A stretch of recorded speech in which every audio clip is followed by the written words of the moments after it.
Hello నమస్తే అందరికీ ఎలా ఉన్నారు? ఈరోజు మీ ముందుకి కొత్త రెసిపీతో వచ్చేసాను. అది గుత్తి బెండకాయ కారం. ముందుగా బెండకాయలు తీసుకొని నీట్గా క్లీన్ చేసుకొని నిలువుగా ఘాట్లు పెట్టుకొని పక్కన పెట్టుకోవాలి.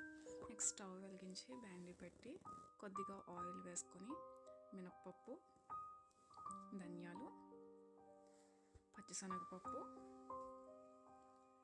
జీలకర్ర, కొద్దిగా పల్లీలు వేసుకొని రోస్ట్ చేసుకోవాలి. నెక్స్ట్ 5 ఎండుమిర్చి, కొద్దిగా నువ్వులు వేసుకొని మళ్ళీ రోస్ట్ చేసుకోవాలి. మిక్సీ జార్ తీసుకొని ఒక వెల్లుల్లిపై కొంచెం ఉప్పు వేసుకొని గ్రైండ్ చేసుకోవాలి. గ్రైండ్ చేసుకున్న పౌడర్ని బెండకాయలో స్టఫ్ పెట్టుకొని పక్కన పెట్టుకోవాలి.